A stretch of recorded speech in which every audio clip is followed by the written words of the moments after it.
Welcome back to our final best of 3 of the European Minor. Some of the hard work has been done. We started with 8 teams desperate to have their shot at the big leagues at the major qualifier over in Atlanta, and now we have our 2 teams locked in. It's the Razors of Hell and none other than Godsent. Last time these 2 teams met in a best of 3, one map ended with a knife kill, the other ended with a 1v2, and there was a whole lot of chaos throughout and in between. It's going to happen again. And this time it's a battle for $15,000. Of course, 30 for first and 15 for second. It's our grand finals here. You have to put the cherry on top. And I've got myself 2 delightful gentlemen to walk through exactly how on earth this one will be playing out. It's none other than Halvor Vendetta Gullestol and Jorna Lipponen. How am I doing? You forgot my nickname, though. Yeah, because I was so happy that I got Jorna kind of right. It sounded pretty okay. It sounded all right. Yeah. We're slowly getting Honestly, there. give me like another 6 years.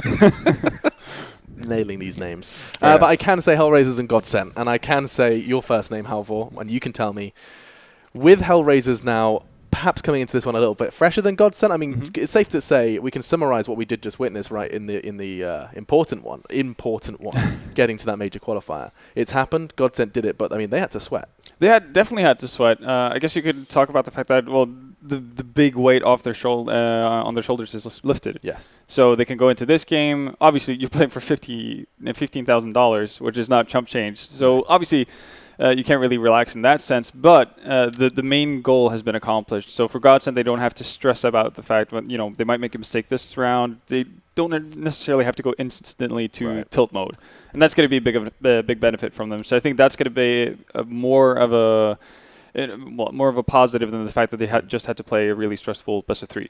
And if I'm not mistaken as well, Schneider in his previous interview did acknowledge that he thinks Hellraisers are the favourites coming into the tournament. He has sat there and said they're playing better than us. They're playing like more of a team than us. They have more cohesion than us. And I mean, Natty, you're nodding after everything I listed off there. That's pretty much what I said. That's what I said before the game when we ended the pre-show. Yeah. So definitely they are, and they've shown us signs of improvement.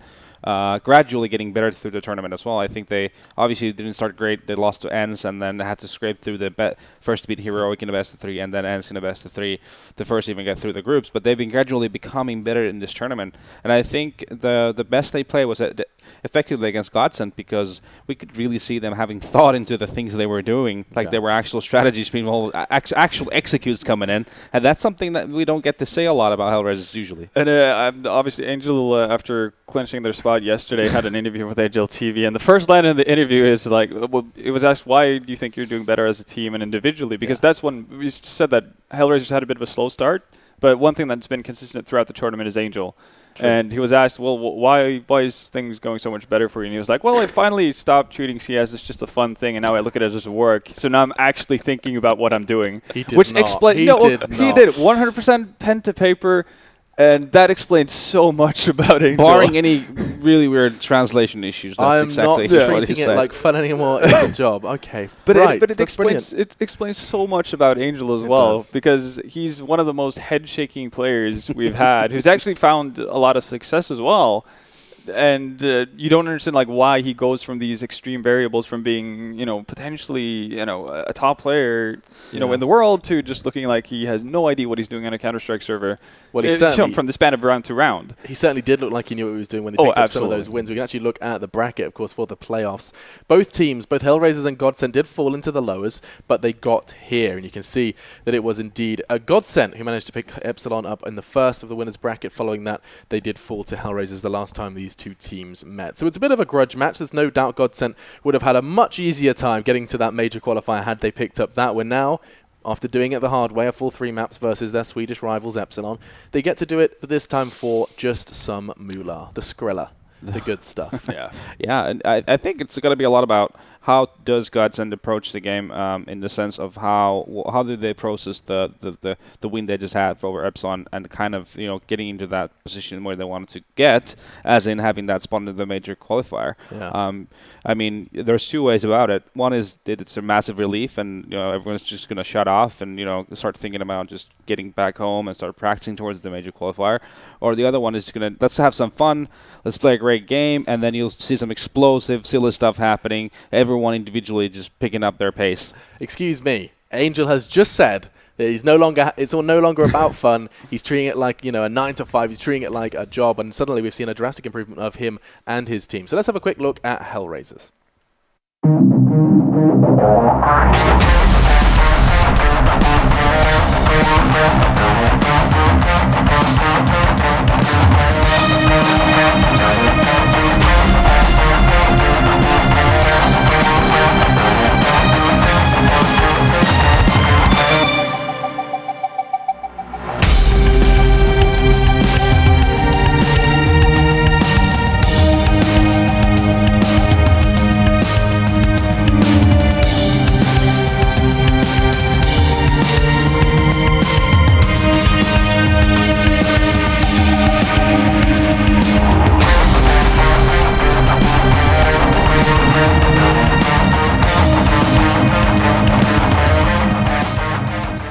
It's the Razors of Hell. Communicating in English with their multinational squad, they have managed to do a whole lot of damage to Godsent last time. It was a best of 3 where they've last met, and already we got to see Hellraisers dispatch of them in 2. But Godsent are not only out for revenge, but they are also fresh of a victory versus Epsilon. A full 3 maps, and now they kind of have to try and play at least another 2 to go ahead and grab that first place prize. And I do have a sneaking suspicion that Hellraisers are going to be coming into this one very, very keen to win. I mean, of course, they're keen to win, but it's more than just the money. I do feel like Hellraisers want to prove something ahead of that major qualifier. Wouldn't you say, Halvor? Yeah, it fits well with what Angel was saying as well. If he's gotten into the mindset that he's going to treat this as a job, you can bet your ass that everybody else on that team has the same mentality. Yeah. Well, they've probably been there for a while already, and now you got the entire team kind of with the same mindset, which is massive for them. And I think it was Stika was interviewed yesterday, and he was saying that, you know, if we make it, we're gonna practice, 10 hours a day, nonstop. We're just it's only gonna do CS, moving up to the major qualifier, and I think this is the start of it. You can't really take days off. Yeah, and while you do mention Sticko's interview, of course, with Diana, he also mentioned that who do you want to meet in the grand final? He said Godsent. He said he feels like they learn the most while playing versus Godsent. And I know, Natty, you were very happy to hear that. You described it as kind of humble and the right attitude to have. Yeah, exactly. I mean, you can only get better by playing against the best individuals in the world, and these guys have done it before, and it's always a learning experience every time you play. You're gonna see new things. You're gonna have to adapt all the time. It's a solid experience. See new things. Well, the guys at home on Twitch are gonna see something new right now. It's actually a video interview with Dead Fox, the newest addition to Hellraisers, replacing Oscar. We described it as big shoes to fill. Let's see what he had to say when he sat down with our camera crew.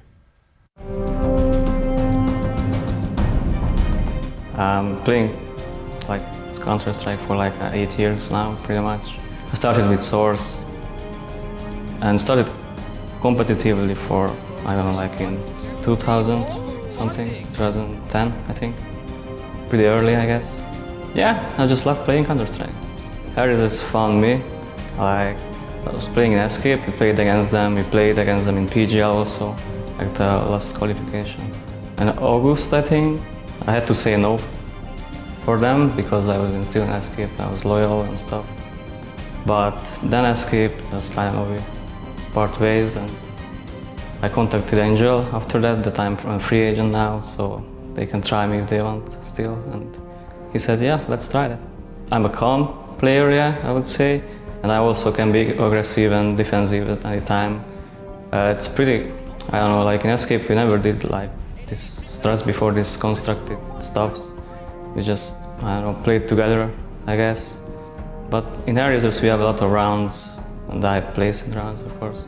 I think we are trying our best, and of course we are making mistakes like every team does. I don't know, we did good, I think, so far. I don't think we have best map. We are good on like 4 or 5 maps, I think. But if I had to pick one, maybe Cobble. My best match was against ENS.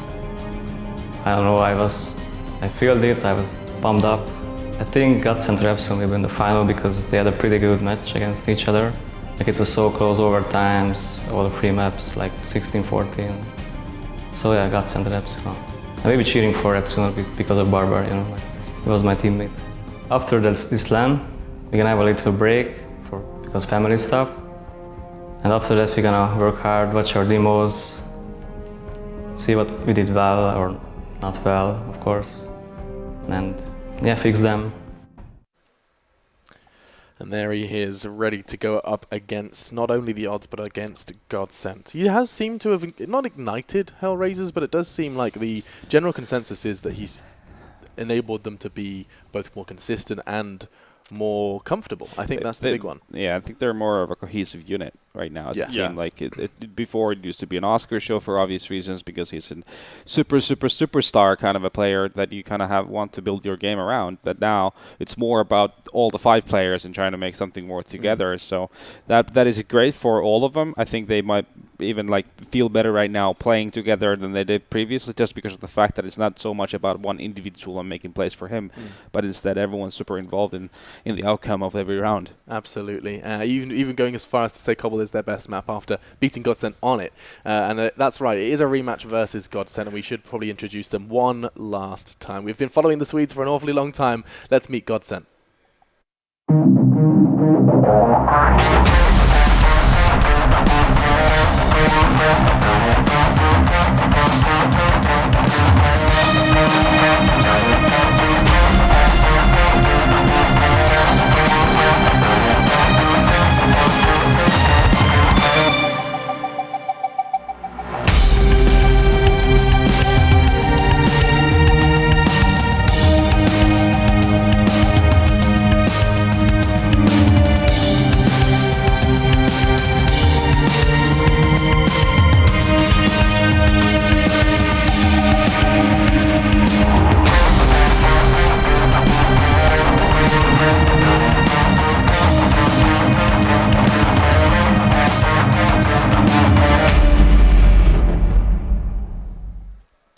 Looking to end as kings of the castle here in Bucharest, it has been truly impressive to see the resilience that Godsent have managed to display after, yes, criticism on the desk, yes, criticism from the community, and finally, criticism from themselves.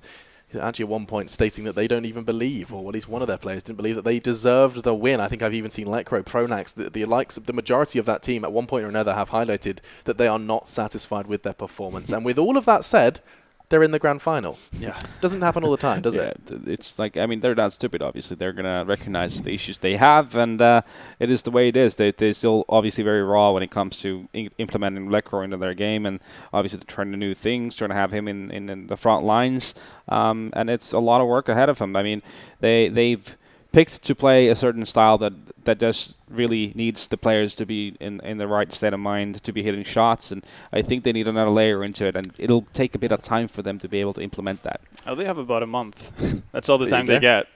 But yeah, I definitely agree with that. They have the surface of how their play style kind of in order, which is that very loose style that relies heavily on individual skill, and they have plenty of it. But yeah, they definitely need that backup plan if they're going to have any shot at actually making it through the major qualifiers. But for now, they've been getting better and better today, at least, as we've seen them play. So going into this final matchup versus Hellraisers, I'm actually feeling fairly confident on their behalf. Okay, Yeah. well, you're skipping a step. Instead of predictions, we will start talking vetoes. I do want to kind of understand whether or not there's going to be identical to the last time these two teams met, and already. Well, it's going to be close in the sense where Close Dust 2 enough. and Nuke are going to be banned for sure. Yeah. And then comes the questions of what is the pick going to be for Godsent, basically, because they picked Train last time. But as we can see right now, they've opted to go for Mirage. I think that's probably the right choice considering what happened last time. Plus, they are in a situation where they rather go for the comfort maps that they have feel better on themselves, not even thinking about the opponents that much in terms of their pick. Well, even if you would take into consideration their opponent, I think this would be the best pick. I thought that yesterday as well. I was surprised to see them go with Train instead of Mirage, because sure, Hellraisers are resilient. They can grind out rounds, but they're not necessarily a very strong Mirage team. I'd say they're better off on Train in that sense, at least if you could judge by how they've played versus better teams on both maps. So for me, this was kind of the clear-cut choice that I would have gone to anyway if I was Godsent, but they finally get around to doing so. And that makes me feel more comfortable about Godsent going into this. And the fact that, Flesher mentioned himself in the post-game interview with Diana, the fact that, yeah, we know we messed up on Mirage. We should have won that by 4 to 5 rounds. Yeah. And, towards the last end of their T half as well, they actually started doing stuff that was reminiscent of an actual team that knew how to play a T side. And their CT side is actually has some good ingredients there. I think the main man in that for me is Snyder, and he being mobile and him changing positioning and being kind of a surprise package, being all over middle and from various angles. So they have a thing going on there. I'm a little concerned for Cobblestone for sure. Like Flusha was saying, their B hits are not on point right now. Right. It's really relying on A, and I'm sure Hellraiser was watching that game just now. Well, actually, the fun part is that when they played versus Hellraisers yesterday, they had most of their success on the T side towards the B-bomb side. They got shut down heavily by Angel on A. That's true. So now, obviously if you're Godsent, you have to take that into consideration, but you would assume that they've gone through a demo here or there and actually looked at what went wrong for them to not get into the same situation like they did versus Epsilon on that A-bomb site. Well, yeah, in Flusha's post-match interview, he stated that the problem that they ran into on B-Plat was that they knew that their opponent was putting a whole lot of emphasis, Epsilon were putting a lot of emphasis on taking control with AWPs, with nades, with utility. Yeah. And so they was like, right, screw it, we'll go towards A. Yeah. But this time, there's an Angel waiting on A, and we've seen how good they look. It's that Angel Dead Fox synergy, just occasionally throwing Dead Fox in, and almost always coming away with a pick towards that Rocks and towards Statue. Ooh, I'm intrigued to know how on earth this one's going to go down. I like that there's two very different ways to prep. Every time before a game, Hellraisers take all of their headsets, hands off the mice and keyboards, and do a huddle. And every time Godsent prepare for a match, everyone has got their own headphones on, is barely talking, and is just doing some either DM, bots, or whatever else floats their boat. For some teams, it's about when you have that huddle going on, you go through the first map, the pistol rounds, the first weapon rounds, you go through the tendencies of your opponent and all that kind of stuff. For other teams, they just want to focus in the game. They want to DM, listen to music, just focus. They've already gone through stuff previously, so there's as many ways to prepare as there's people in this world, basically. It does not everything applies similarly to everyone. So just quickly, and with your prediction, what was yours? How did you choose to prepare for a game? What was your approach? Well, we usually had a bit of a talk before the game, just to remind everyone on what we talked about, on pistol rounds especially, and then what do we do if we win the pistol round on the first weapon round, all that kind of stuff, and if we lose, what do we do, and so forth. So you're not doing all of the explaining in the first 15 seconds of the round. There's a premise to it prior to that. You're not sitting there tearing out a page and saying this. It's known already. Yeah, but basically, yes. Okay, so drop your prediction into this. Best of 3, it's a rematch. Hellraisers won it last time. But you also, and for those guys at home that haven't been watching for the entirety of the tournament, always have voted for Godsent in your predictions. Every single time, all the way to the grand final. Does it change now? I'm actually the way I feel right now is that like I said before, it's going to be one or the other. It's going to be either Godsent being relieved and not being there mentally right now because they've already kind of achieved what they wanted to, or they're just going to be happy and playing really aggressive, fun Counter-Strike, and they're going to enjoy themselves, and that will in itself easily elevate their level of play. And I'm kind of leaning towards the latter, considering the kind of players they have. They strive from that kind of having fun, playing aggressive style of Counter-Strike. I think that's going to work out for them. Okay. So I feel like Godsent is actually going to pick this one up. Yeah. It's the same for you, Half. I know you already kind of said it. Unlike Godsent, I'm going to be consistent and go with Godsent. Ooh, I like that. Ooh, smart, snappy, and kind of funny. I'll give it. Now, for me, you'll never guess what I'm going to do. Hellraisers, because of course I'm a mastermind and I just cover my bases. We cover all the bases on the desk. Yeah. We can't go over 6. We can't oversaturate the predictions. But it does seem like the majority is going for Godsent, and the majority of you guys over on Twitter are doing the same. We've been having Twitter and Twitch do like a kind of. It's intriguing to see the differences. Who's winning the battle there between Twitch and Twitter? Twitch love Godsent. That's what we're learning. I mean, it's a logo. 73%. It is a badass logo. Illuminati. They should be called the Illuminati boys. It has nothing to do with being sent from God, does it? It's like an eye and a triangle. Those triangular religious symbol. I don't know. Either way, so fortunately, some people are much better at speaking than I am, and it's of course Blue and Risk will be around in just a moment. In fact, they're here now. Hey, boys. Hey, how's it going? It's going well. It does seem like everyone is still favouring Godsent, going for that loosey-goosey JW, just jumping around corners, Flusher pushing something silly. That's what they're expecting. What about you guys? Yeah, I think I'm to expect something similar now that they've kind of gotten over the pressure situation, which is not actually making the next stage to qualify for the major. Now, hopefully, they can kind of loosen up a little bit here and kind of let themselves go to increase their own potential fragging power there. I'm actually going to loosen up a little bit as well. Day Wow. getting hot in here. Calm down now. Okay, Two buttons right away. pulling a Henry G, loosening up, feeling fresh. I mean, it is the last best of 3. It is. Yeah. It is. Right. Let's enjoy this one. We'll enjoy this one. You guys enjoy this one at home, and of course, Blue, Risk, you have fun with this. Thank you very much. Well, it is time to get prepared to jump into this matchup now, and the first map, of course, goes over to Cobblestone now. Originally, I was actually favoring Hellraisers a little bit, but now that I've seen the way the map veto has gone, I think that my prediction sways the other way back over. These are actually really good maps for Godsent, especially considering, again, they just got finished with playing on Cobblestone there, and they looked actually really solid. So with that, I do think that they're actually going to be able to take control of this one, and in all honesty, I'm thinking the 2-0. Yeah, I'm actually thinking it's going to go 2-1, and I'm thinking it's going to go the other way around as Hellraisers. I think they're going to take it only based on the fact that Cash, I think, is going to go all the way down. This is a map that both of the players are incredibly strong at. Cash is technically, statistically, the strongest map for Hellraisers during the last 3 months, but you have to remember Godsent also incredibly strong on Cash.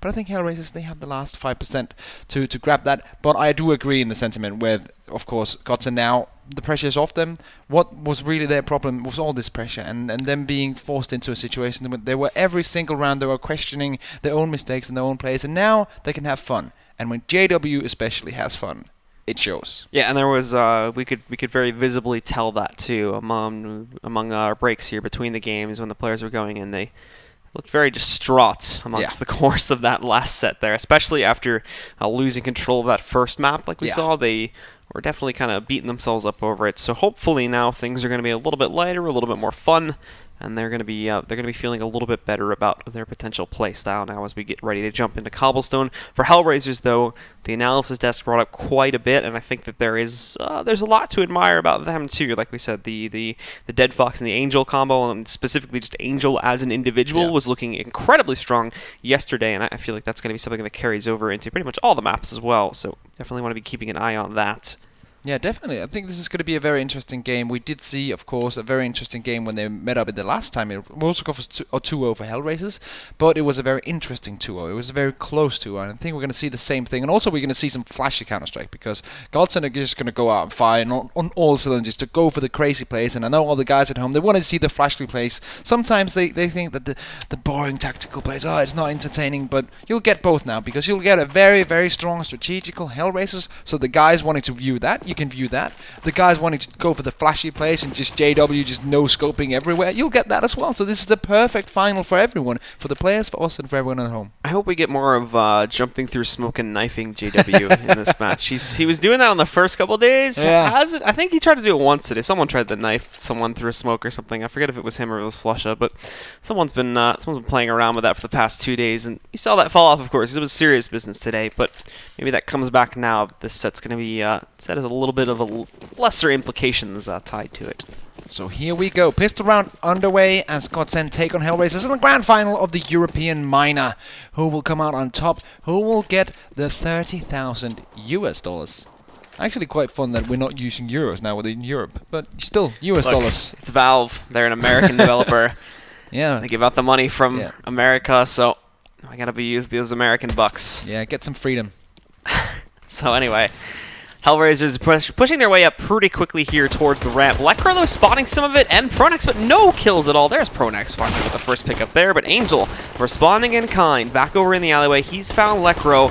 They've got a path up to the site, but we can see Godsent wrapping around them here now.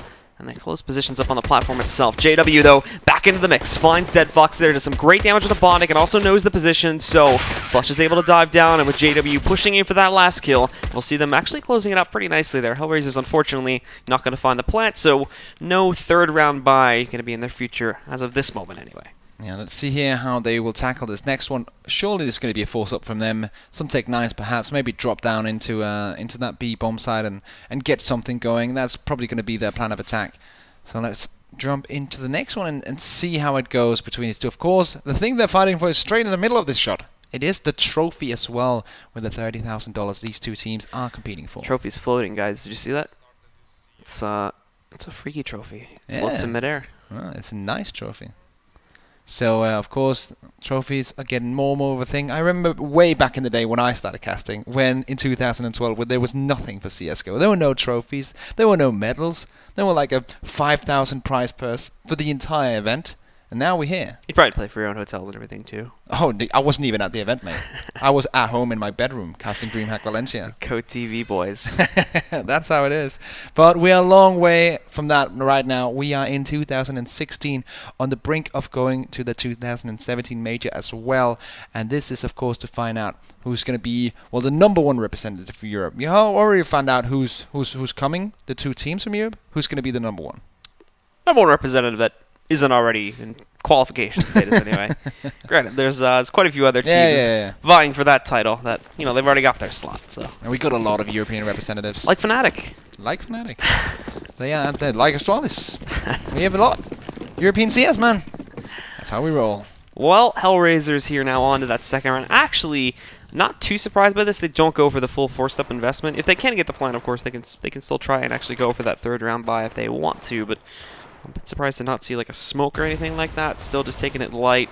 And even if they drop here, they can go for those pistols again on the third round too, since they haven't gone for the full armor buy and whatnot. JW, though, already spotting the pressure back over here in a drop. He gets dinked down. Some good shots coming in from Bondic, but not good enough to actually get to the full kill. And they're just going to wrap players out. Now it's Pronax taking his teammate's position, and, well, if anyone else does come in, that SMG is going to have plenty of ammo to take them down. Lekr again from the chicken coop, finding Stiko, and overall, just not a lot of luck here for the Hellraisers guys in terms of finding some of these picks. Yeah, and what they're doing is just playing this one very slow, and Godsent is always going to be ready for whatever they have to throw their way, and you can see that so far. Not even a single kill coming in from Hellraisers. With 50 seconds to go, Dead Fox and Angel will have to try their very best to get something done here, but it's not going to happen. Pronax is just like a shark in the waters below drop zone, and he's just ready to bite whenever something hits his area. And, well, that's going to be one bite from Pronax, as Angel will be the last man standing. Sneaking his way up to that broken wall, but he's surrounded currently. He could fall back, but obviously that won't get him anywhere. As he takes the battle, though, against Lekr. Lekr's going to find himself a nice 2K on the round, and with that, there we have it now. Godsent takes clean control of their second pickup there. So there we go, Godsent in the lead. Now Hellraisers will have to battle their way back into this one and grind out some well runs. And that was something that the analysis test were talking about as well. The ability of Hellraisers and the ability to grind back these rounds slowly but surely, even though they are behind. Right now they're going to be behind with surely 3-0 without this when this round is over. But after that we're going to see the Baron come in, and that's where they invest their time, invest their money, and invest their skill. And Pronax again checking over there for the outside push, not spotting anything, but well, Flush has gotten quite a bit of it, along with hitting pretty much every single player on that Hellraisers roster. Stiko already dead too, but ooh, maybe caught out on unfortunate timing. Gets the Molotov on the ground though, and everything works out. He's grabbed Dead Fox. More are going to be on their way up from Suicide here, specifically one Angel, but at the moment Flusha just dominating things. The nade goes in, and this is going to be a quick ace probably. All that's left is Bondic to deny it, but oh no, Pronax. That was just a masterclass on how to play against an eco with a UMP-45 by Flushy himself, the man, the myth, the legend, who's still not dead, already with 6 frags to his name, and now will be, I think, staying on that. No, he's upgrading to a scout. Okay, that's an interesting choice. Oh no, he's not upgrading, he's switching it around, but still. They're going to be up against AKs, but yeah, just playing the economical game and trying to go for the cheapest weapons available to them. I'm going to go up against the AKs. They're going to need some good aim and some good utility usage in order to take these AKs out, but surely Hellraisers are going to take only the duels that will make them win. There's no reason to waste that money, of course, as you can still force buy, not even really force buy, just reinvest into the round afterwards should Hellraisers kind of crush them here. But we've seen plenty of times where these guns are well off enough to be able to hold off the take, and good timing on the initial Molotov being thrown out by Flusha himself there to hold off the storm that is going to be this push. And Angel walking right in there along with Stiko. That's 2 kills already for the Hellraisers players, and that'll push Flusha back to the site, trying to jump up there, but it's JW chiming in with the kill to respond to that one. However, long control is in the favor of the T's, and they're now primed to execute here onto the A-bomb site. So here we go, Flusher with the scout. Let's see if this this is viable, if he should have invested in an M4 instead. He has been good so far in using his utility to make this challenge non-existent and to make himself go into good positions, but no, Dead Fox punishes him. Well, there was nothing he could really have done there. Even if he had an M4, he would still get killed. And now JW and Lekro will be, well, 40 seconds to go, 2v4. They're going to try and get something done, perhaps a bit of exits, but surely not the round here. And Lekro spinning himself out there. There's just not a whole lot to be picked up here. Hellraiser's looking like a nice and clean round for them. And overall, of course, Godsent not really going to make too much of this one since they still have, as I mentioned at the beginning of the round, the capital to reinvest as they go on to the 5th there. That cash is still going to be great for them. Might even be able to just kind of line up and go for exits here without having to worry about their deaths. JW is the one that obviously is going to matter a little bit more here, but hey, if they can knock down 2 or 3 more players, that's still going to be a good round for them overall as they limit that T-side economy when they actually go for their full buy-up on the next round. See, Lekra in a quite good position here to pick up a couple of frags, but surely they're checking every single corner if they go through this. Stiko's going to be the one peeking. He's going to get one, but yeah, that's going to be all for him. JW will save his weapon, and 3 AKs saved on the T side as well.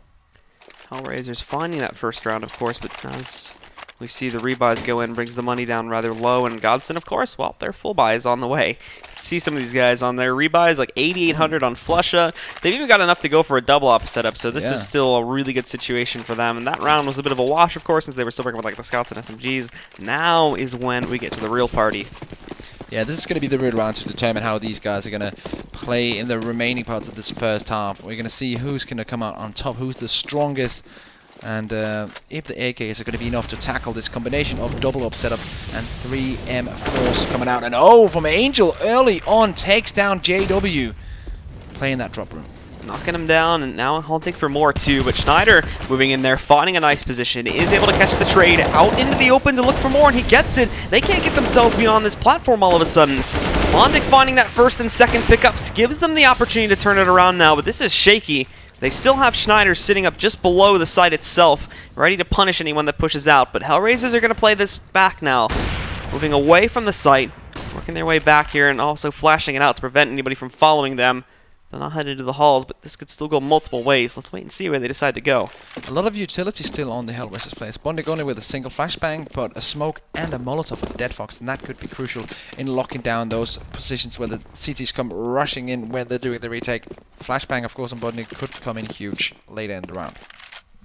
And they do end up going all the way around, bless you, to the other site now as they head over towards A. And nobody from Godsent's really suspected this currently, or they don't really want to play directly into the site itself. Schneider pushing into those halls certainly has to know something is awry.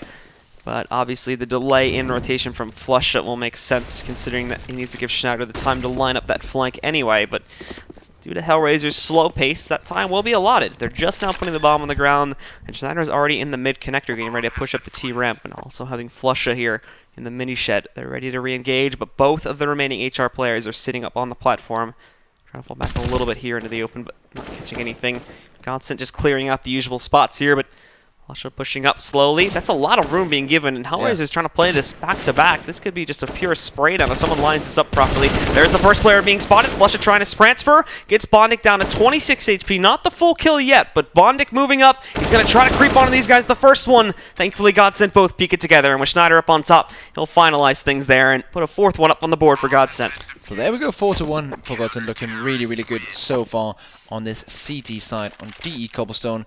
Looking quite well here, and look at that for Schneider. That was just a perfect start to the round. Just not instant refrag of what happened earlier on, but going into that position, knowing that he has to refrag and make things even, and he does that. Schneider makes it happen. Bondic, though, has to be said, he had a valiant effort on this B-bomb side, but it was not enough for Hellraisers in the end.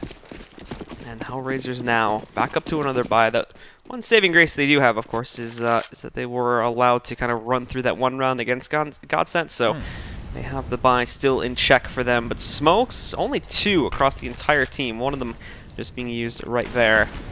And the rest of Godsent split up across the map. Even there, looking a little bit low, of course, since that came down to the wire yet again. Flusha on the shotgun, and the CTs have just as weak of a utility stack, pretty much as Hellraisers here. Flusha looking to play with the shotgun. Spotted the shadow, not going to fully commit. Going to pull out the smoke here and try to play around it, but they know in that corner. Still finds a kill, but a quick trade comes in nonetheless from Bondic. So here we go. Pronax is now the next man in line for Godsent to hold this defense and hold these terrorists back from the A-bomb side. Tries to spray a few bullets, but now Bondik is pushing his position. He draws out his knife and will survive just for a tad longer, but eventually will be executed by Bondik. One guy in the back of the bomb site, that is Snyder with his AK-47 and has not been spotted yet. Finding Pronax and Schneider in the corner, not checking. That's going to end up being a huge deal against Hellraisers here, as it's all left to Angel. Time is not going to be a problem, but this cross spray is. First kill for him, and he expects Lekro up on top. But unfortunately, Lekro shutting things down there. Continues to make this one an easy CT side for Godsent. Yeah, they're looking really, really good so far, and everyone is contributing.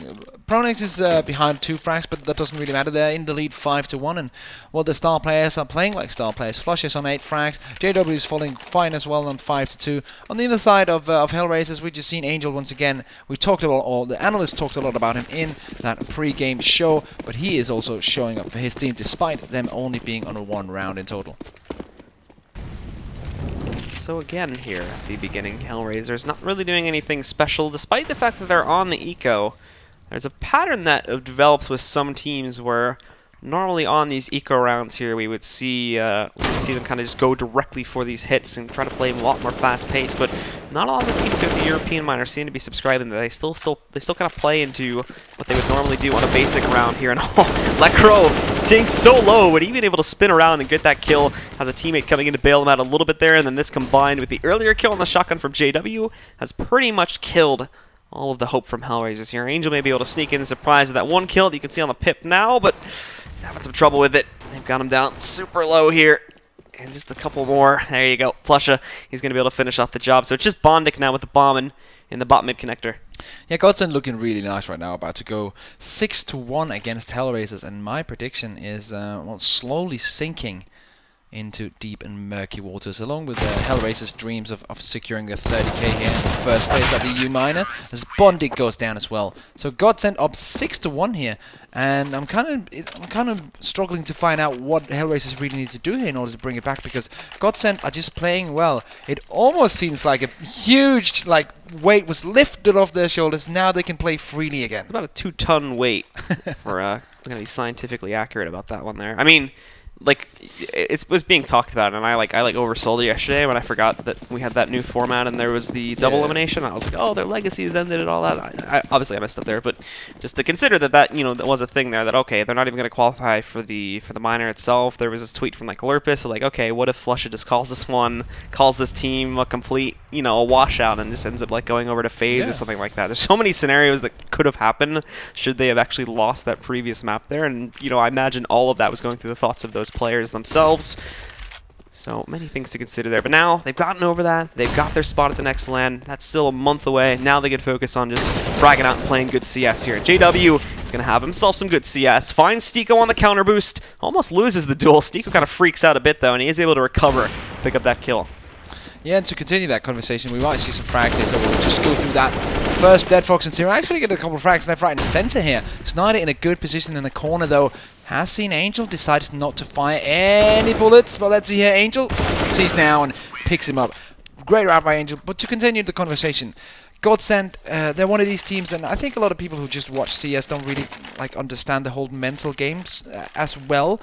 They just see the players going into the server not having a good game. Oh, they must suck today. But there is a whole big mental barrier behind some of these teams, and sometimes it's incredibly hard for these players to play their A game if there's a big amount of pressure on them. And that's kind of like the thing you learn or should learn as coming into being a pro player. And I know JW has worked a lot with it. Device from Stars is another great example of how mental state really prevents a player from reaching his A game and playing that A game in the important ones.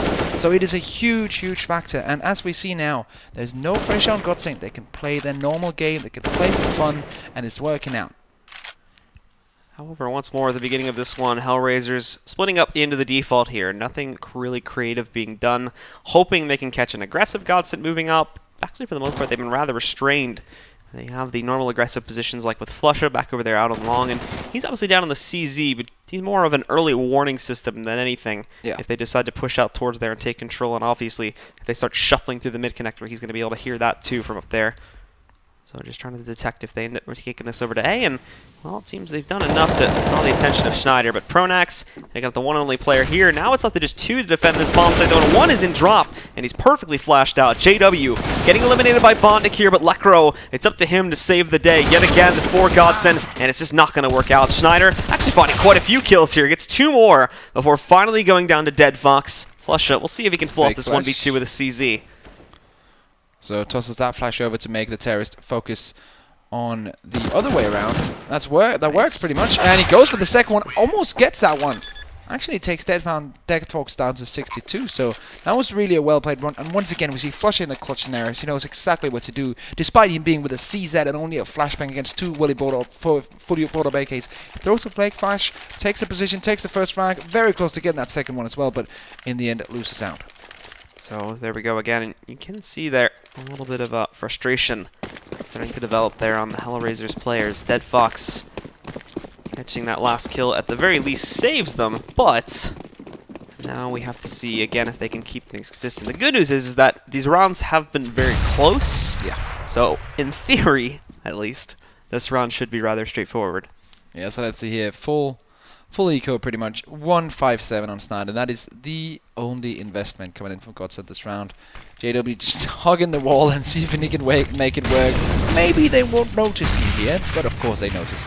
Yeah, they will check regardless. Oh, alright, I was about to say, maybe they won't spray in that bottom corner. Yeah, they will. Bondic gets a last-minute correction and takes him down, so like dominoes, very quickly we'll see 2 of the Godsent players get knocked out here. We can see one of them hiding over here behind a corner. 0, Bondic, and 0 again, knocking them all down.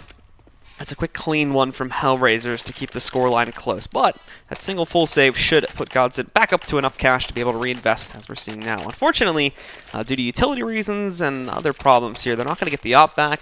JW is going to be going back over to the shotgun, and like Lekra has to downgrade to a FAMAS, so it's another kind of scrappy buy for the CTs here. Yeah, definitely. This is a very weak buy coming out of the CTs, and Godsent started out 6-1 basically, and now they're 6-4, and they might lose this one as well because their buy is not up to snuff compared to the buy that Hellraisers has, which is 5 AKs and full utility on every single player. So far it looks like it's going to be a B take from the terrace. They are focusing their energy on this long... Well, Snyder already taken down to 45 HP, and he's one of the rifle. He's one of the M4 players. And here we go! JW with the Swag 7 close range. Getting that frag pickup there, and now looking for more. It's a little bit confusing with the smoke here, but Lekra up on the steps, finding one pickup here. 0 trying to push through, but everything is traded out so nicely by Godsent, so they end up holding control at the end of the day. Dead Fox is left, but he's already got 2 kills. He's been trying to control the situation here.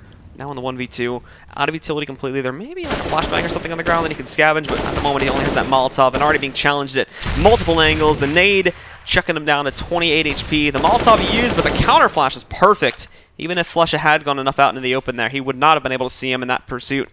So Dead Fox just not really getting any lucky hits here off, not really getting any breaks for himself. Be able to take these guys down.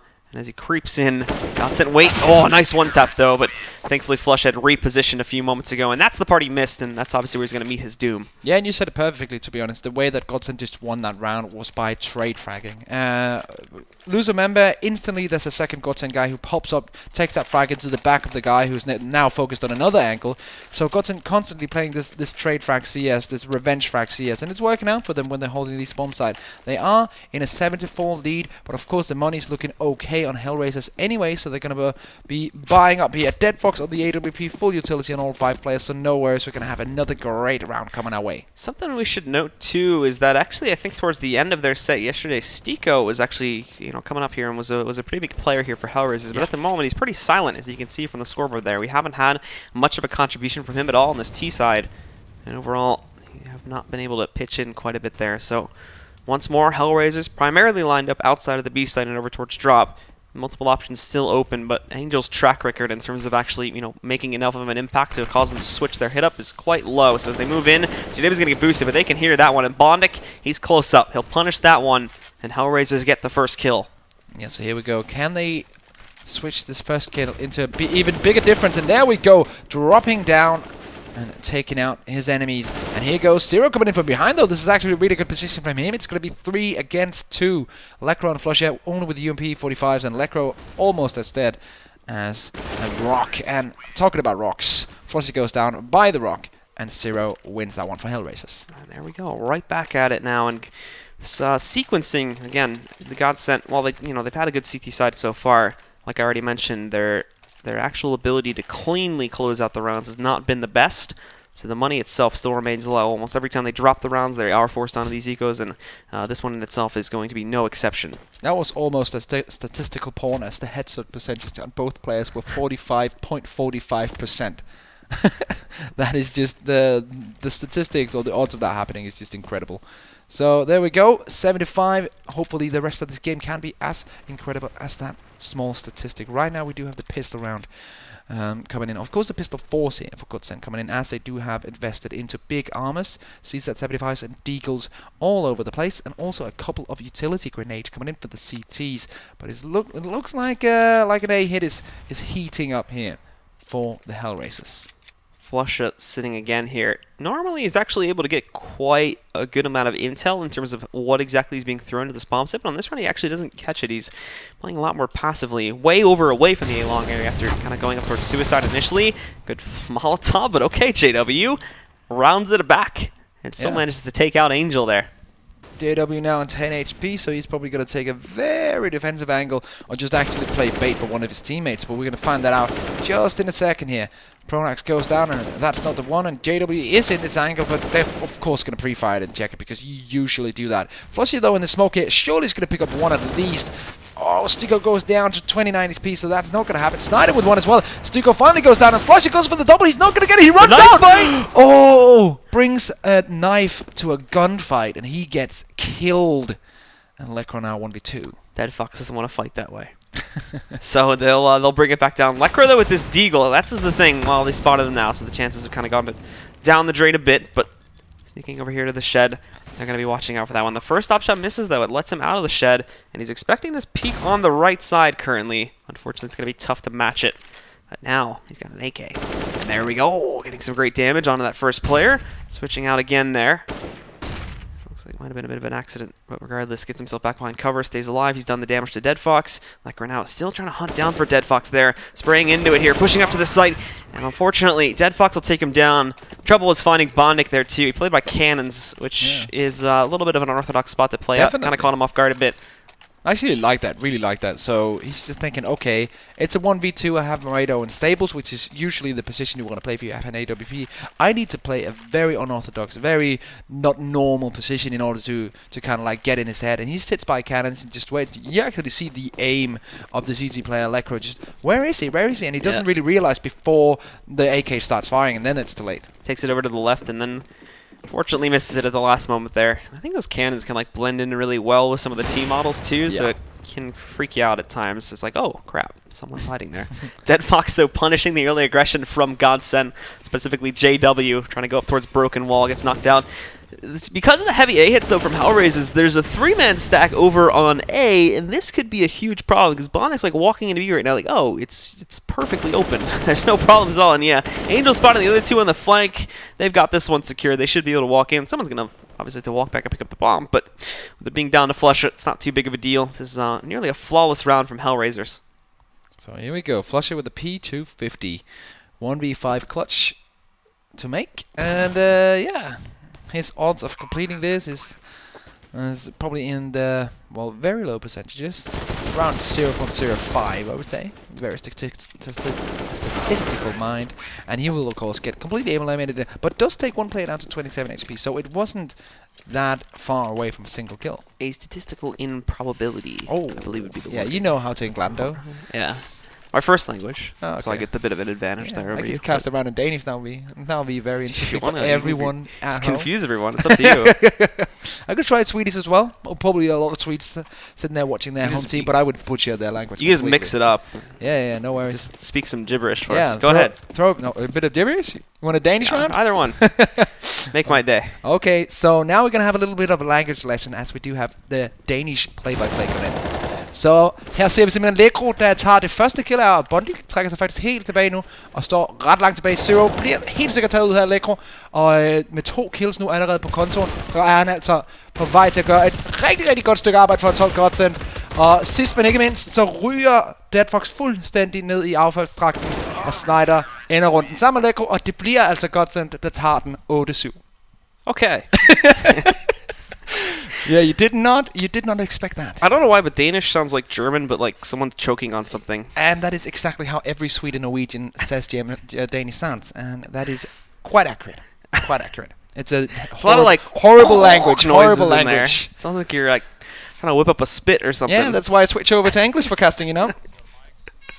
All right, so that'll close out the half there. A little bit of fun towards the end of it, but it does go 8-7 towards that one. And I mean, like we said here, Godsent starting off some nice fun, and we can already see there too, like the more relaxed play style. I think coming in from them, the confidence is starting to come back, where it was definitely shaking a little bit when they were playing against Epsilon before. However, not to underscore too, Hellraisers, it took them a while, but they do manage to find those rounds needed to bounce it back, and obviously it makes this one very, very close. Yeah, as we switch the sides. Everyone down here in the PGL studio is getting a bit more relaxed. This is, of course, the last day. We have given out the tickets to the major qualifier. Everyone knows where this is going, and we're, of course, playing for a bunch of money. That is always great, but yeah, those teams are just enjoying themselves right now. I'm definitely sure. Yeah, so second half should be getting started here in just a moment. We're just waiting for the teams to ready up for it, and then we'll be able to dip our toes right back into things.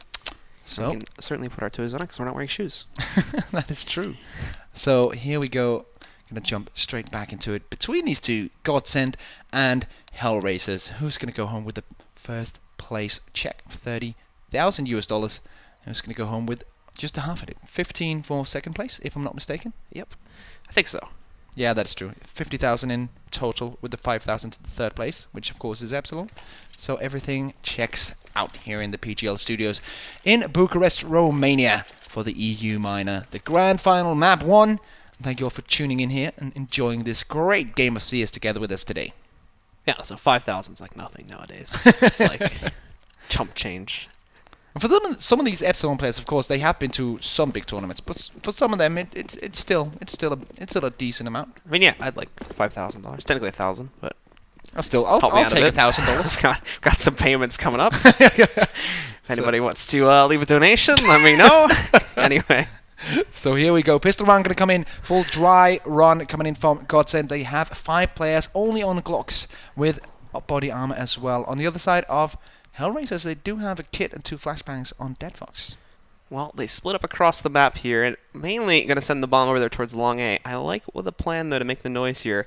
But Hellraisers have so many players, I feel like it's just going to go... Oh, no, actually. The support from the player down below is non-existent, and Schneider not only finds 0, but he's able to realize that it's a setup. And then he finds Bondic, too. Nicely done from Schneider. This draws all the attention to the B site, but it's not even necessary because it's all coming into the A site in the meantime. Perfectly played here from Godsent. And not only does Schneider get those 2 kills, but he also chains together the third one onto Angel. Stiko's got no chance now, unless he goes full God mode, which is not going to happen. Yeah, of course. He gets sent home by the gods of Godsent. And there we go. Godsent taking that bigger lead in this second half of the first map. Of course, this is the map choice of our good friends from Hellraisers. So if Godsent takes this one, it's probably going to be easy pickings for them for the 2-0 because Mirage is Godsent territory. This is just such a cool matchup with the Godsent versus Hellraisers thing. I think Alex brought it up yesterday. Yeah, it's like we couldn't have scripted this better. Could be so many memes about these two teams, like biblical memes. Yeah, and also Angel playing for Hellraisers. I don't know if there's biblical memes, but biblical memes. There's probably a Reddit subreddit for that. I bet.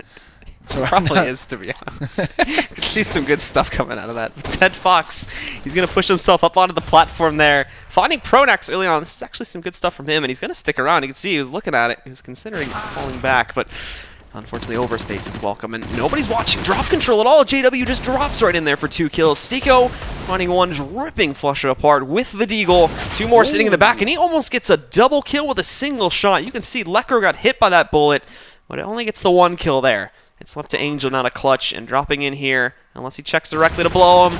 There you go. JW's going to get the closing kill, and Godsent will get themselves into double digits here now. So, JW, the man, the myth, the legend, has brought himself on 13 frags to 10 deaths. And also on 10 is Godsent there right now, 10-7. That is the scoreline in this game, and score, of course, Swedes in the lead means a happy Pronax. And we see again here. The good stuff from Stiko, like I said before. Look at that. Yeah, there's the shot, and it lights Lecker up. And Lecker, again, on point today with these These one-tap kills that he's pulling off left and right. And these are like on-command frags too. He's really great at actually responding to like these high-pressure situations, whether it's him as a CT like isolated on the site or someone suddenly killing down one of his teammates and being able to trade that in split seconds. It's really impressive. He's going to start us off again here now on this round, moving in. Pronax though cleaning up the other two. It's left down to Bondic now as Dead Fox is dropped by Lekro.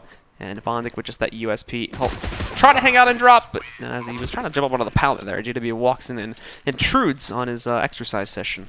So here we go. Byron coming in from Hellraisers. They have a bit of cash in the bank, so they can get most of the utilities they want as well. Featured matchup right now. Snyder's actually doing quite a big amount of work, and he's on 18 to 11 right now.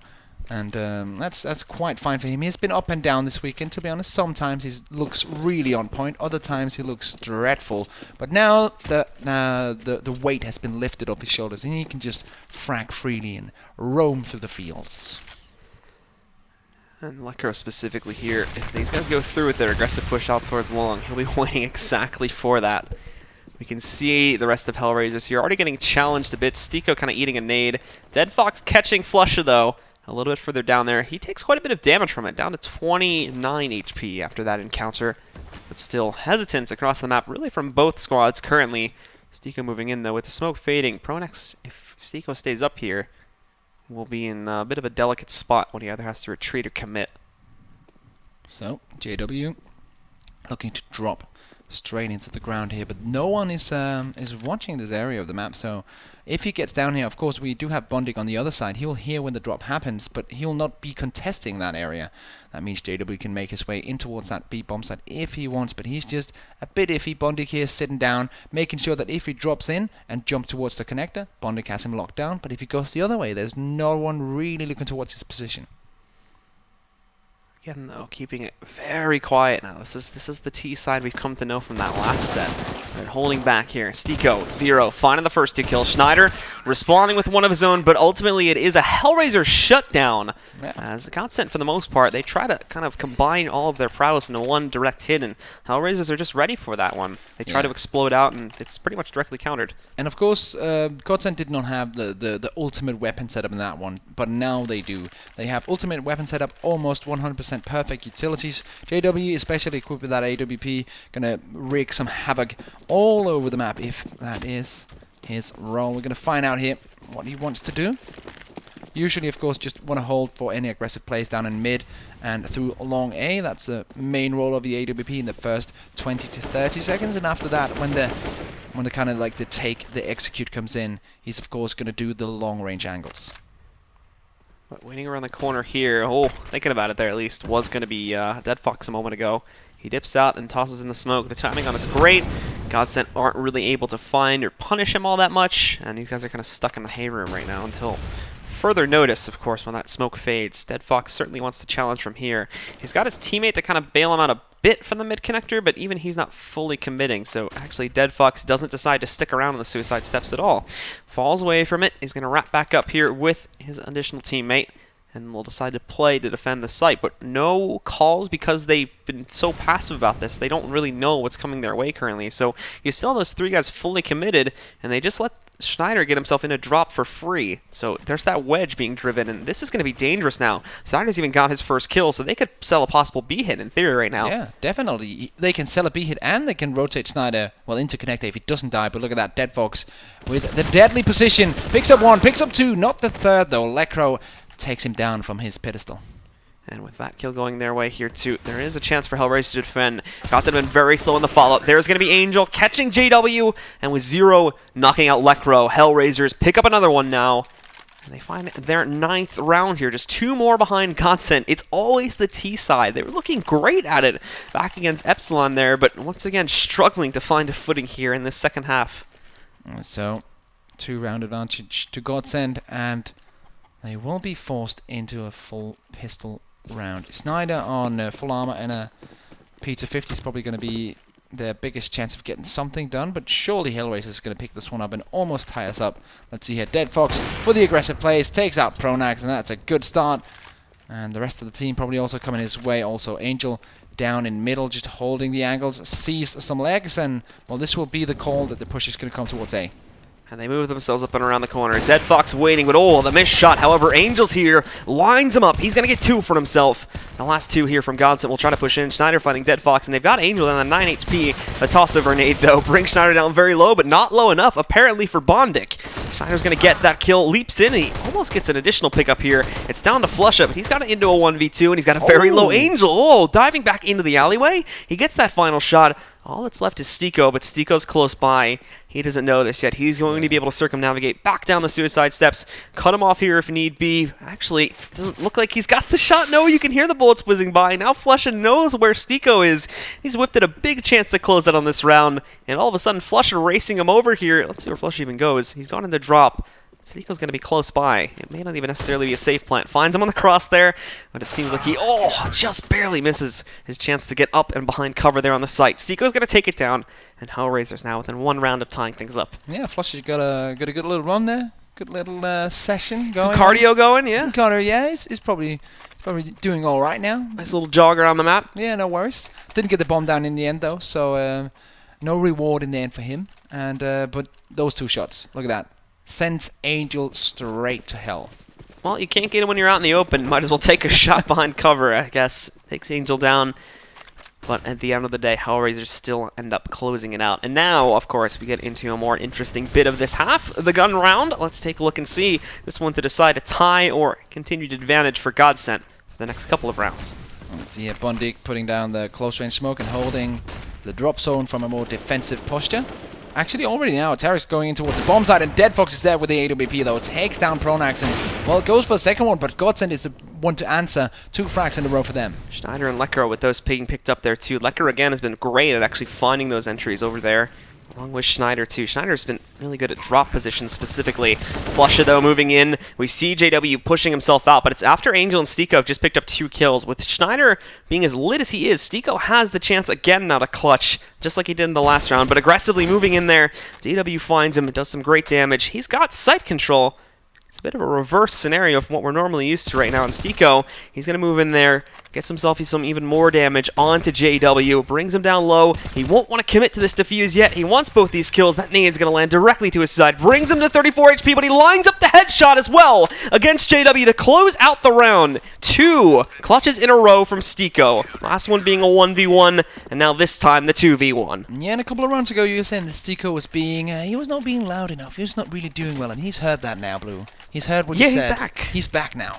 And, he's still not on a positive scoreline, but thinking about the very slow start he had in this map, this is actually looking quite great for him. 2 clutches in a row. Of course, always great for confidence, always great for the stats. And Stiko just having a ball here on this B bomb side. And again, pulling that one off indeed. So some good stuff from him.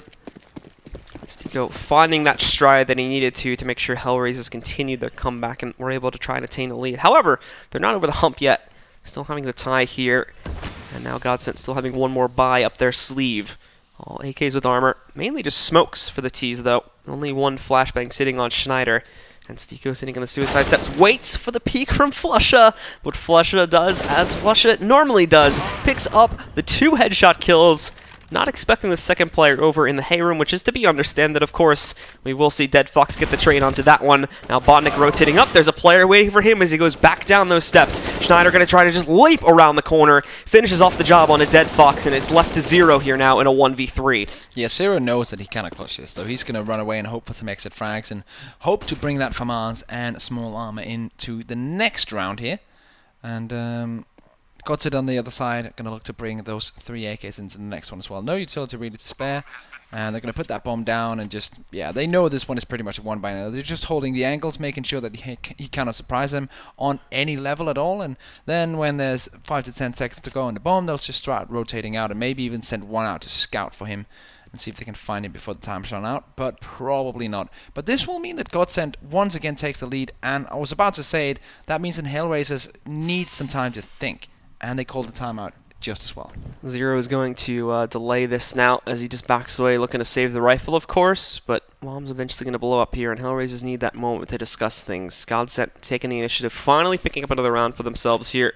It's been back and forth a little bit, but now things go under the control of Godsent. And this was when they were at the end of their round 2. The lineup from 0, but he only gets 1 of them. and is then traded out by Schneider. And as you can see too, the pause is justified as they never really built up their CT side economy, so they're immediately on to a save after this one round being dropped, and that's going to put Godsent, assuming they don't pull off like a massive upset here on this eco, of course, into 13 rounds. And we do see Schneider on that Mac 10, so he's just going to get ready to get out there, run at them, and just wreck them with his very own Mac 10. And Hellraisers now on the back foot on this map here. Godsent looking quite strong here on DE Cobblestone. Yeah, he knows has them low here, so he'll try to stack up some extra cash into this round. Try to capitalize on things the best that he can. But the pause should be expiring now, and there we go. We go back into the match, of course, with Hellraisers actually oddly fully investing into this one, to be completely honest. This is a weird setup. Dead Fox has no money at all, so he's just on a USP, or maybe he dropped one of the UMP 45s to one of his teammates. But they have two players with almost normal setup. 3 of them only on pistols, though, so it's going to be a weird setup here. I guess they're trying to do this just again to break the T side. Excuse me, break. Sorry, go ahead. I'm about to die. Okay, so as Blue dies quietly in the background, I'm going to see if I can do justice to the absolutely wonderful deagle frags coming in from Angel. As Flusher will go down. Pronix though answering back with his Mac 10 and taking down yet another one of the Hellraisers players, just continually just weaving through the fields of Hellraisers. Just getting the frags left, right, and center. Pop flash coming out now. Snyder's surely going to go down here to Dead Fox as Electro takes down Stuko. Angel and Dead Fox, the 2 remaining, but Snyder's just holding the position. He's just making sure that no one rotates, and that's a perfect play here. And are you alive again? I think I am. Are you hell raised? Don't actually know if that makes sense. Are you raised again from hell from your death? I would hope so. I hope so as well. Glad to have you back. Electro going for the bomb plant, Snyder holding the close angle, and surely Angel and Dead Fox cannot do anything to this. So now we will see Schneider kind of wrapping around here to take out some of the stragglers for Hellraisers, of course. Angel, well, not really having a lot to do with the action currently here in the save, but he's found a nice little AK sitting on the ground, so he's going to pick that up and try to retreat with it here. But he's been found by JW, and he actually almost gets the correction to finish him off and give himself the possibility of running away with it. But it's not meant to be. They take him down, and we go 13-11 as expected. And again, Hellraiser's in that same spot. They don't have the capital to buy, so the force-up, the really weird force-up considering what they actually got out of it, doesn't really work out for them. And now they most certainly will have to do it again here. Yeah, also Save, that is. Snyder on 27 frags, that's actually a really big performance from him, and he's been one of these guys, we mentioned it before, either he has a really good game, or he has a game where you're kind of thinking about, oh, Snyder, you can do way better than this. This time around, he has 27 frags so far in round number 25, so that means a kill per round, and a little more as well from Snyder, so he has definitely had a good one so far. So Schneider having full control of drop is the big thing there, and once again he's just going to leap right in. This is a full save round, so he may just stack up some frags. A bit of stat padding for him there, 2 kills. Actually running out of ammo, but it's a close situation. Look at him playing Ring Around the Rosie, finding not 1, not 2, not 3, but I believe he gets all 4 there before finally getting eliminated by Angel. Angel's going to pick up the Mac 10, but okay, they know where he is, so they just can't let him get into the site. Yeah, Angel, Mac 10, 1v4, probably not going to happen. Going to face up against Pronax close range. Pronax, of course, had some expendable weaponry as well. Now, the 3 remaining players are going to hold their angles because they have these AKs in it, don't want to lose them. Godsent, though, about to go into round number 26 as 14-11, so definitely a big lead for them. Into this first map, and we also have to remember once again, this is the map choice of Hellraisers. That means that DE Mirage is coming up next, and if Godsent wins this one, there's a strong possibility of them 2-0ing Hellraisers because they are incredibly strong in Mirage, especially on the CT side. If I remember correctly. Oh no, I didn't. Shoot. I think I called the Hellraisers 2-0, didn't I? Oh, well, I called it 2-1, so... No, wait, no, I said Godsent 2-0. Yeah, that's right, yeah. I'm gonna be the one in the wrong so far. I gotta watch the VOD again. That's okay. But I think I called the Hellraiser or the Godsent 2-0, so I'll be the prediction god if I'm right. 'Cause I don't think anyone else said 2-0 for Godsent. Yeah, the prediction god Blue. I think I was the only one. That's just how great you are. Well, anyway, let's get into what could be one of our final big rounds here now. Hellraisers, they are going to, again, put most of their efforts on the B-bomb side, but it's still your average stack here on the CT side. You have Dead Fox along with Angel in the A site there, but one of them kind of hiding out in the doorway, ready to rotate at a moment's notice. JW is going to be up first to bat here to push up against the smoke wall over on the platform, but the rest of the team not going to be moving in anytime soon here. Hunting for that aggressive player, won't be finding it. However, he might suspect Stiko. Unfortunately, not anything giving him away currently. The Molotov, though, that'll send him in one direction, out to the open, but no, he misses the shot. I think he shoots this a little bit too low there and ends up hitting the floor. So here we go. Godsent and JW. Can they take this side and make it 15? Misses shot down Stuko. So not going to be right now. This push is going to happen. Bondik here in a good position as well to hold this one down. They have drop control now. Push is going to be making noise on the opposite bomb side, but not really selling much, as they do still have 3 CT players on the B bomb side and 1 player in that connector who can rotate really quickly. And now the push comes in for Godsent. Will they have the firepower though? They usually do to bring or break themselves through these barriers. Let's see if that can happen. Bondik placing himself outside of the doorway here now. He's going to be able to line up that first kill there. Lekro responding, but overall, Hellraisers dominate. Those 2 players are lined up for Lekro, though. Unfortunately, only able to get 1. Throws in the nade. He survives with 1 HP, but a quick shutdown from Lekro. 20 HP. He hasn't gotten one of these remaining 2 yet, but he's gotten to the site. Unfortunately, time is low, and they know it. They're pushing up, but also he knows they're pushing up. Unfortunately, neither of those kills will go by the way of Lekro, and Hellraisers will shut this down now. 2 more rounds to go until they have a tie game again. An angel and a dead fox walks into a bomb site. Absolutely wrecks the terrorist. That's my joke for today. Thank you. I'm here all week. All right. I'm actually not, but would love to be, because it has been absolutely awesome here at PGL, and we still have more great CS to go as we move into the latter stages of this first map in this best of 3. And let's see here. 14-12 is going to be the scoreline. Full buys for both teams. Bondik, though, only on a UMP 45. And again, Godsent, very direct this time, not even wasting time while waiting for the smokes to expire and whatnot. JW is like right out onto the platform already. 0 with that smoke. I don't know, yeah, you can't see much beyond that, unfortunately, but what he can see is players going down the steps, and that's his aim right now, to catch anybody that over-eagerly tries to move in and take control of the site. None of that happening from Godsent right now. They're moving in, but Stiko is going to take the initiative on himself. 1, 2 quick kills. That second shot, the flick on a Pronax, insane. The Lekro again. The trade master so far from Godsent, responding to that one. He picks up the correction kill, with damage being done to him along with Schneider, and drop certainly doesn't bode well for Godsent on the rest of this round. Bondik doesn't know where Schneider is, but he's taken out anyway, so that doesn't... He's like, hey, there was someone there's here. a body there. Look at that. And now Bondik has to take on these 2 CTs, or these 2 towers coming in, but that will be easy pickings for him, as the flashbangs are perfect from his teammates. He even gets a little celebratory flashbang straight to the face. And Hellraisers go up 13, so now 13-14. This is shaping up to be yet another close map, and we have seen that so many times between these 2 teams. They get into 16-14s like it was their day job. And so with that now, the game becomes close. Yes. Yet again. It comes down to the last couple of engagements here for both of our teams to figure out who's going to take control of this first map here in the grand final. A lot on the line, no longer pressure, of course, considering that, again, this is just for the prize pool at this point, but the tactical pause is going to be used from Godsent's side. This has got to be one of the few pauses I've actually seen them use, though, because normally they just want to go right through with these games. They haven't really been a big fan of these pauses, unless it's, you know, been like game-breaking for them. Yeah, here we do see Godsent, of course, talking about the things, making sure that they have everything locked down, because they want to take this one 16-13. They don't want to give any form of edge to the Hellraisers, any form of belief that they can actually take this to 16. It will require 3 rounds in a row for Hellraisers to make this one happen. And well, the way that Godsent have been playing so far, it can go both ways, to be honest. Godsent kind of like either hot or warm. In the last couple of rounds, they have not been very hot. No. Look at that. Angel just lining all 3 of them up there. JW, Flush, Lekro, and to a certain degree, they had to force into this round too. Yeah. A couple of their guys were down really low to where they couldn't afford either an AK or they had to downgrade to like a Tech 9 or something, and those 3 just getting wrecked certainly does not make things look very bright for them. That's a huge play from Angel. A great bout of confidence too to be able to push up to that smoke, but then he just continues spraying, and there's literally 0 reaction on that one from Godsent. They all just bow down to Angel. That's a big play from him to keep the Hellraisers in this game.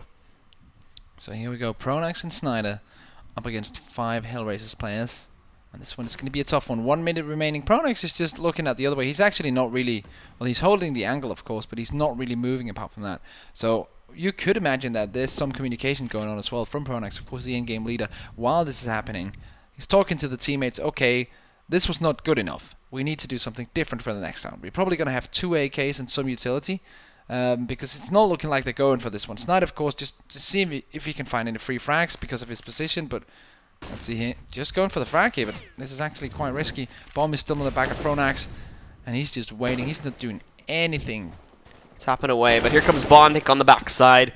That'll take him down, and now it's just Pronax who tried to be sneaky here, making the noise, having his teammate make the noise and drop, and then, yeah, going for the A hit. It doesn't really play out, so with that, we have another round on the board from from Hellraisers, apologies. Yeah, so that strategy was basically send Snyder in to make a lot of noise and then expect every CZ to rotate so he can run in freely to the bomb site, and that's of course not going to happen. I mean, he's done that before, though. That's the thing. Schneider's like unintentionally drawn the entire roster. This is that spray again, by the way. Good stuff from Angel. Oh, JW. Not liking that. Yeah. Rage coming in there. Baby Rage. Baby Rage. Kappa. But yeah, here we go. Pistol Force coming in from Godsent. 14-14 right now between these two teams. One kill coming in from Angel, and he could have probably picked up another one, but that does not happen in the end. So now it's a 4v4 situation, but definitely in the favor of Hellraisers, who are on the streak here, and they can bring it to 16 if they grab this one and grab the next. A lot of money being forced into this one from Godsent. They do get a loss bonus, but still it's not going to be perfect. If they lose this one as well, they need to get something done right now, these Swedes. Godsent again here, though. Split up all across the map. So detached. Not trying to play this together. Not trying to flush their way into a bomb site here. And Hellraisers pretty much have players to match them at every single position currently. Lekro is going to end up wrapping back over here towards the B-bomb site. And it looks like they'll make an attempt at this hit. But Zero, as you can see on the pip there, grabs Schneider. After a long waiting period. They've just been sitting and staring at each other's position for like 45 seconds, just totally Cold War-esque. But here we go, 3v3 now, making their way into the bomb site. It's going to be Stuko and his teammate Zero to hold this one down, and they will successfully so far. JW goes down, the bomb is now rotating towards the other bomb site, where Flush has found himself, of course, an AK here from Snyder a couple of rounds back, and he's making his way in towards the bomb site, and Flush is doing well right now. He's really hitting all the shots, and a low player behind that truck as well. Lekro takes him out, and now it's a 2v1, and this one is turned on its head. Godsent on the verge of winning this and bringing themselves on map point. Stiko sneaking in, though, with only 10 seconds on the clock. He could drive a pretty big nail into the Godsent coffin if he can claim this one, and he is nicely done from Stiko. Moves in, grabs the first kill, and takes the second duel like it is no problem at all. There's going to be a clutch from him, and that puts Hellraisers, not Godsent, on match point. Definitely. So now Hellraisers on the verge of picking their own map, despite of them looking quite weak in the beginning of this, but now they are on the right track, ready to go up 1-0 in map score, but they just need one more round. If they don't get it, though, we're going to see an overtime between these two teams. But look at the money from Godsent. They have just enough to force the issue here and get some AKs in there. So with that now, Stiko, with them closing in on the lead here and closing in on actually sealing this map. This looked like Godsent had managed to pull back big time, but all of a sudden things don't look secure anymore. Thankfully for them, they've got this one last big investment rolling through here now. The AKs, Pronax has got to go to an SMG, granted, but everybody else with the big investment, and actually they're just going to take this one straight forward. They're done kind of toying around out in mid, leaping in through the broken wall. Stiko expecting this, but not watching over to his flank. Still, that kills the SMG player, Pronax. Zero sitting in the back as well. 2 quick kills for him. The Molotov actually will send him into the open, and that's a trade situation set up for Lekro here, but still, there's a lot more than that needs to be found here. Stiko, too. So now brought down to 1 HP now. Got a Zeus in hand. I doubt we'll see that come into play here, but spraying in, they find Lekro, they burn him out, and it comes down to Flush. It's not going to pay off.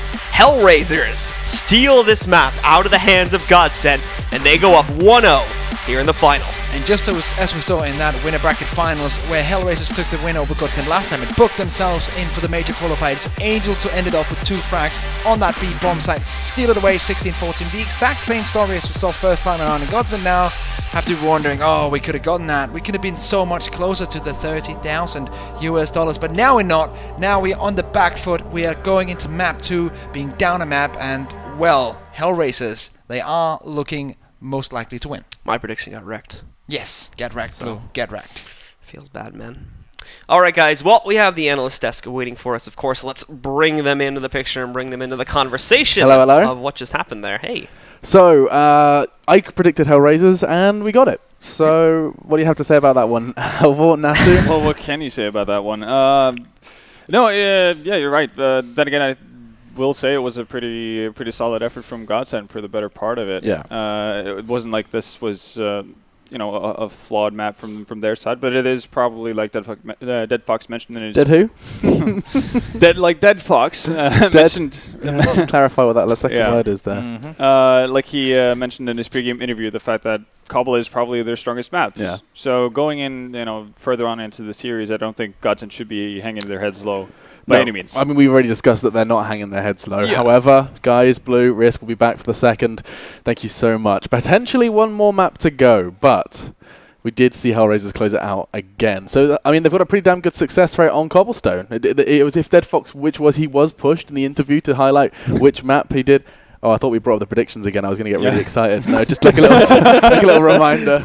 No, but I mean, he said when he was forced to give an answer about their best map, it was Cobblestone, and we are seeing kind of degrees of evidence actually as to why. Yeah, I mean they have a nice structure to it. Both sides, they feel comfortable. They have a systematic way of how to take over a lot of the map, because it's a map control map unless you go for the B execute. So.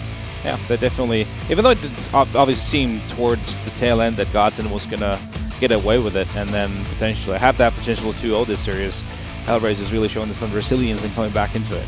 And again, we just saw kind of numerous in exchanges between Pronax and Angel on that A site. I did love that Angel was trying to break into the A site and then proceeds to hold it oh so well himself. If you had to kind of choose an MVP on either side, whose name kind of rings a bell for you two? For me, it's similar to the last time they played. Actually, Schneider had a really good Cobblestone this time around, but again, it's Mr. Consistent all of a sudden, which is something you never hear really about Angel. Mr. Consistent. But this tournament, Angel has just been lights out. He's been, by far the best player of the entire tournament. Yeah, it's like the Angel of a lot of the major events earlier, a couple of years ago in group stages. Yeah. Okay, I like that. The group stage Angel. No, honestly, this team was notorious for being very good in best of ones, and then getting wrecked in best of threes. Yeah. Schneider really did have a great game. Well, and again, doing well in pistol rounds as well, which is a bit of an uncommon theme for. It's like a poor man's Dennis. Yeah, there you go. And funnily enough, Flusha has been one who's been a prominent pistol player, and he was going on about it in social media. The fact that he wanted HLTV to give him the stats on how bad he's been in pistol rounds, so he could get confirmation on how poorly things have been going. Yeah. Spico once again. I mean, massive rounds. So many clutches for him. Last time around in this matchup, he was the man of the hour. It seems like he's continuing that form in this one as well. And of course, things did end up looking oh so good for Godsent. This was the 14th, let's not forget that. 14-11, and yet unable to close things out. I saw an intriguing social media discussion regarding the fact that this is quite reminiscent of an old Fnatic team that couldn't close out games. And 2014. That's right, 2014 Fnatic, and well, Angel certainly helped them. Yeah, it came down to them going for a B hit, and like Fletcher was saying in their interviews, their B hits, even though they did work against Hellraisers, but 2 days earlier they were not on spot on, were they? And then on the round after, you have Angel lining up 3 and getting what our friend Trans over there was saying. It's like Podbots coming in through the smokes and getting wrecked. Podbot. Okay, well, fortunately, they were not stacking up their frags with bots. We can actually check out the scoreboard to see who was bringing Hellraisers over the finish line and who could perhaps have been pulling more weight for Godsent. The numbers do look oh so telling, because that same old number seems to be creeping by a certain in-game leader's name. Yeah. We saw a fair few of these actually throughout the tournament. There have been exceptions to the rule. But I think, no doubt, coming into the major qualifier, the Pronex fragging more discussion will be had. Yeah, he's going to have to hit, the DM servers quite a bit. Sure. Yeah, it's not like he's incapable, right? We have seen a good fragging Pronex before. Absolutely. Well, we saw it even back in Fnatic when they were in their heyday. Not necessarily that he would be carrying the load, obviously, because that was Olaf Meister, Flusha, and Krim's job predominantly, and well, everybody else but Pronex for the better part. But yeah, he wouldn't be too far behind even then. And there he is again with MVP. We've seen his face so often. It's been such a kind of, I don't want to kind of keep repeating myself. Hang on, let me think about this. It's been such a incredibly swift rise, I think, is probably the it went from us sitting on desks going, Angel just does dumb stuff and we have no idea why, to Angel does dumb stuff and we have no idea why, I mean, but he's good. Doesn't the saying go that there's a fine line between like being an idiot or insane and like brilliance? Fine line between genius and insanity. Yeah, or brilliance exactly. And insanity, So I mean that's pretty much the line that he seems to be in between. Yeah, he's now found the tiptoeing right side of it. I think a fine line between insanity and brilliance is probably something that we most definitely as CS talent are all too familiar with. You guys have actually been asking questions to us here at the desk throughout the event. I wonder if we've got any more to rustle up. We do. It's going to be Caleb. Oh dear. Knezvich. Is it K silent maybe? Knezvich. Oh, you're so smart. God, this is why we have him. It says, which team's performance has surprised you the most? Great question, actually. I think there's one answer. The same. And it starts with an E. Yeah, and it ends with a N? Slan. This is what I'm talking about. Brilliance and genius and insanity. It's all just a horrible jumble. I think we both agreed that we were not expecting big things considering their circumstances coming into this tournament, but they've definitely exceeded all our expectations way and beyond.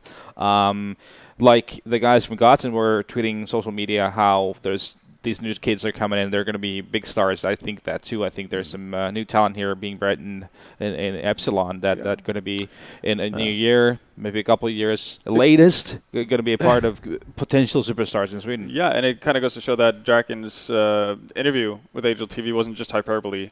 It was actually, there's a lot of truth to the fact that, we lost Doplin, who's regarded as the big star of that team, but there's definitely players who can step into those shoes and fill them, more than enough. And I think Rez kind of stood out to everyone here, really, as that one player. Yeah, he certainly seems to be resonating with us here on the analyst desk. Showing resilience. Resilience. Oh, God, you're so smart. Right. Let's go ahead and leave it there before we continue to embarrass ourselves any It's too late for further. that. We've done enough of that. It could be the last map of the tournament here in Bucharest. We'll be finding out if it is and if Godsent can bounce back after our break.